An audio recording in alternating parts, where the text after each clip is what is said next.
Oh wait, hold on. I think I know what this is. This is from Demon Slayer. Demon Slayer, yeah. Yes.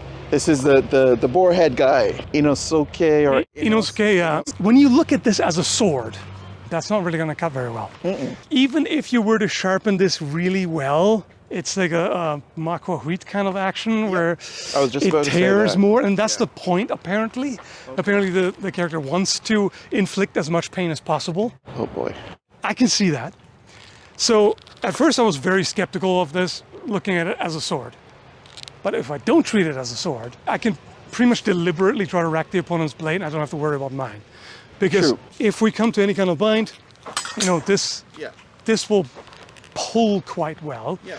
And this may do a lot of damage to that edge, whereas this is going to be just fine. This is just a bar. And I wanted to experiment a little bit with just how well this works, right? So if I try to get you in a, it immediately kind of locks in there, doesn't So it? the way how I see this, if you were to shorten this to about maybe like Wakizashi length, this would be almost very akin to a sword Parrying breaker, weapon. right? Like that's also what I was thinking. This seems like a really good idea as an offhand. As an weapon. offhand, yeah, absolutely. Because now you have control. Look, again, right here, it's control again, and then you pull. Right. This, in fact, this blade fits really nicely into those. Now, not perfect, of course. You can easily withdraw it. Yeah, I can. But if I use them deliberately, and really try to hook and all that, and just make it as hard for you. At this point, this is difficult for me. So even if I pull away, then you're coming in. Exactly. Right. So this is, like you said, offhand weapon. Yeah. This would be not great for someone. Even if, for example, let's say I were to thrust at you and you parried and pulled, bang, right? It just makes everything stick so much more. I'm also thinking if you came up here, like this, and then you pull, bang, there you go. Yep. Every time. Either direction too. Yeah, the business one here, and just, and just that little bit of contact. You said that locking situation.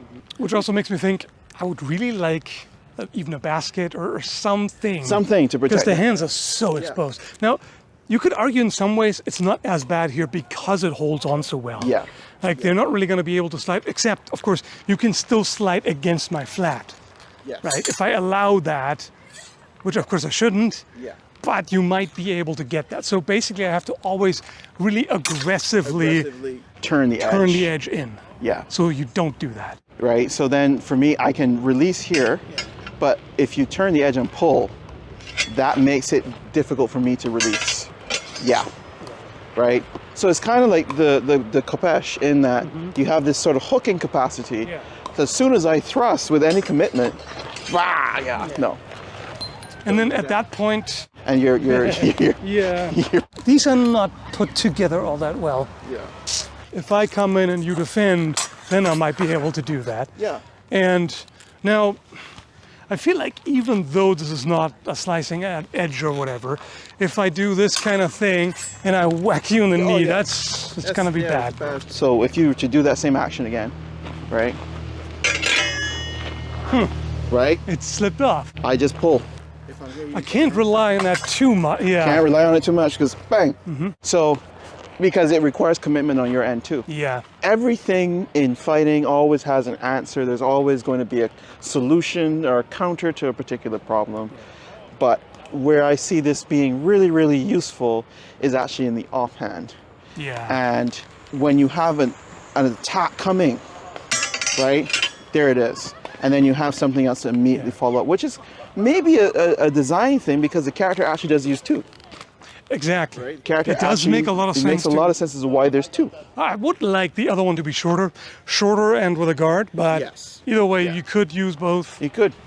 Because it's not that long. Yeah, and if you use a lot of more so blade parrying than relying on the guard, then it kind of makes somewhat of a bit of sense. Still very risky. Anytime you see a sword that has no guard or no hand protection, doesn't take much. Doesn't take much. Just if I was to come up against that character, it's probably what I would do. Yeah. Just instantly just go, And then I have to constantly worry about protecting my hands. Exactly. which makes me threaten you less. Yes. Because I have to pull it in so much. Yeah. It's one of those situations where, like you said, if there was a guard on here and it was shorter and it was in the left hand, then I would be seriously concerned. Yep. Guard or heavy gauntlet. Heavy gauntlet, something. I could kind of see half sorting with that too. Because again, there's a lot there's some of that. to work with the pulling and everything. Like if you come with a downward drag and I get this and pull it. Yeah, there's that. I don't think there's enough hook on it in that situation to stop you from being... It could have another one here, like a longer one. Could have a longer hook. Or just like a one-sided guard, like one quillon. The thing that you have... Because normally I would be able to use that. Even here, right, I just... Boom. On the other side, same thing. So I don't see this being used in that half-sword situation. So if you pull the other side... Yeah, it's not... Right? It's not really great. I don't see it. I see it being used in the offhand. Yeah.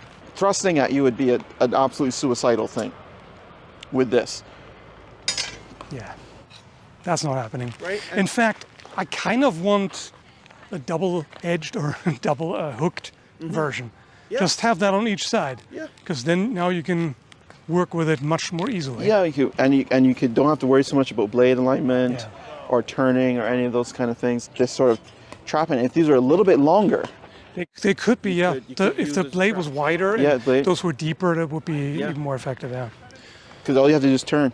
Exactly. And all of a sudden the blade's locked. Now, one thing I would not want to do with this is thrust. No, God. Because it'll go in, but it probably won't come out. No. One thing I would not want to do with this is thrust. Are you sure? It'd be very, very messy. And in fact, it might not even go in very far. No. You might get this far and then get hooked on the bone, and that's it. If that. If that. If that. So that's you probably don't even want a point on that. I don't see why. I don't see having a point. You're not really going to be able to use that. No. And funny enough, this is probably why Macuahuitls didn't have points. Yeah. Right? Why? I could even see that. Right. Yeah. It's a bit weak to hold on to both the grip of the shield and the sword, but you could have some kind of guard like that on it. Just something that protects the hand. Right, now I have a really strong. Yeah, this is terrible for me. Yeah. So now I just do whatever with my main weapon. Yeah. Maybe even if we want to go even more fantasy, symmetrical one. You have both a blade on each side. That way. Yeah. Then you can even catch strikes to the leg. That's right, yeah. Like that. And if you have something like this covering the hand, and you have another one of these, then that'll be a really terrifying situation for anybody else, because the hand is not accessible. This, this traps anything, and then all of a sudden here comes the second blow coming in. It's going to be, And this could definitely do a lot of damage to armor as well, not just swords. No, well, it depends. I mean, I don't know. On the armor. Yeah, it depends on the armor. And also depends on how thick it is and a bunch of things. Yeah. It just goes to show you, I think in the show, the character has a very aggressive fighting style. Yeah. But in reality... It would be more defense. It would be a lot more defensive. I can see it against demons who are, they don't fence. They just try to swipe at you or whatever, and you just... But I could definitely see this as more of a finesse offhand weapon. Yeah. And if you have the double pairing, right? Then of course, and something covering that the hands, right? So I mean, it is Japanese. So if you imagine them having some sort of kote, some sort of iron gauntlet or something here, it works tremendously. It's not balanced the way a katana is, of course. It's a little more tip-heavy, but it's actually pretty light. Yeah. It's very light, in fact. You could make this quite a bit thicker and it's still being fairly agile, not a problem. And if you crack someone in the head with that, this is almost like pure defense, kind of going into this situation. As aggressive as it looks like this is pure offense, but it's really more the opposite. So, just some thoughts on that. Hope you enjoyed that, and thanks again for your input, Xian.